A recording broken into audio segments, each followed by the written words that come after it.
The thing is, I know the exact feeling. You know, the moments I let my survival instincts choose safety over my own agency. You know, it's the split second decisions that if you're not trained for, you'll cower away and choose safety. And then later on, you'll shame yourself. Like, give yourself some grace, right? You're not going to get it right every time. It's about being aware. It's about building for a better future. Be 1% better than you were yesterday. Because at the end of the day, we're all on a different path. Sometimes somebody's taking an escalator up the mountain and they're just flying up that thing. But maybe a year, 2 years, 5 years, 1 month, it doesn't matter. Some point down the line, you're going to be the one on the escalator, and they're going to be the one that's climbing up the mountain by hand. So don't get caught up in your emotions of being envious of others in certain moments in time, because you don't know the overall plan and overall goal for your life. You feel me? And I figured always hiding in the ambiguity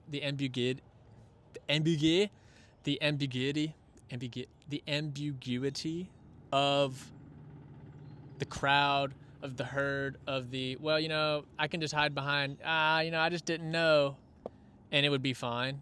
That was like a defense mechanism, I came to find out. It was just a way for me to never be at fault in situations. And I had to call myself out on that. And I think a lot of people would benefit from it too, because it allows you to see yourself more clearly and say, you know what? There are truly things I just don't know, but I maybe could have done a little bit better there. See, there's not always 100% blame outside of you. There's always some that you can put on yourself and better yourself from, as the point of. Thing is, you must trade instinctual comfort for uncomfortable individual agency. Okay, this is part of maturity that's been lost in this modern age and no one really talks about. That's what's gonna forge you into an adult. It's gonna give you the confidence to move, to have motion. You feel me? To move in a certain way that you have goals and you're moving through reality. You're not just floating around anxious about who's gonna talk to you. You know who you're talking to. Boom, bada bang. You know what you're doing. And when I say what I'm about to say, I don't want you to take it all the way. You don't want to see online versus reality as black and white, but you do need to differentiate them in how you see the world and in your perception of reality, because they are not the same and they do not provide the same benefits that talking to someone in real life would, or it does not provide you the same life experience talking face to face as talking to someone online. And we all know this instinctually. I mean, it's not a big secret. The reason there's a big jump in social anxiety among young people is because they didn't spend enough time being socialized as kids, and it's not their fault. It's just the reality of the situation we live in.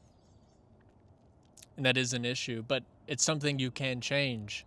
It's something you can better about yourself. That's the whole point. And you need to build a discipline, you know, a hobby, anything, you need to build a discipline in your head that online activities are not one-to-one equivalencies for real human contact and real human activities. You feel me?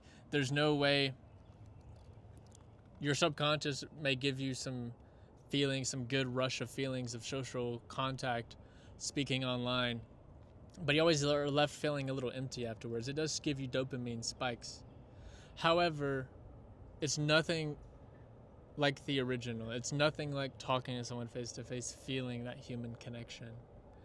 And if you are away from it long enough, like the society has driven a lot of us to be, you forget how beautiful that can be and how freeing it can feel to have someone just understand you and be near you and speak to you without filters of technology or phones or screens in the way.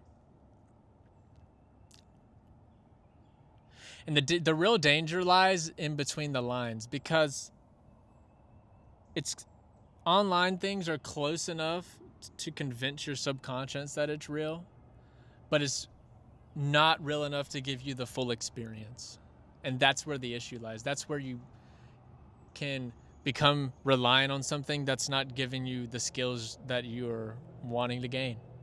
You know, you're just trying to get comfort, but you don't realize it's atrophying these other parts of you, because it's, like I said earlier, it's bypassing those natural defenses that our brain has, that our conscious has, the things that we notice. You feel me? Our awareness is bypassing that.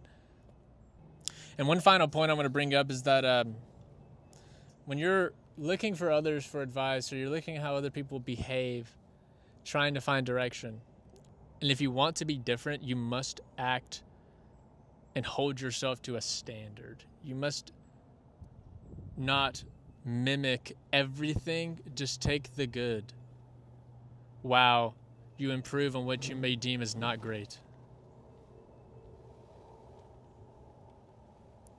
And the more time that you spend focused on who you want to be, who you need to become in order to be that confident person, the more your life will begin to make sense.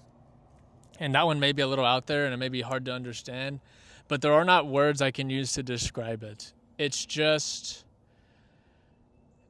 happens. It's like magic. The more that you focus on who you are, who you're becoming, the man or the woman you need to be, the more life just starts to make sense. You know, we are rationalization machines.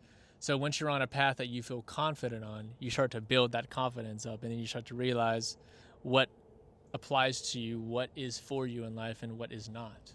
But without that prior confidence, how are you supposed to know what's for you and what isn't? I would feel anxious too. And before you can begin confidence, you must separate yourself from the herd and hold yourself to a different standard.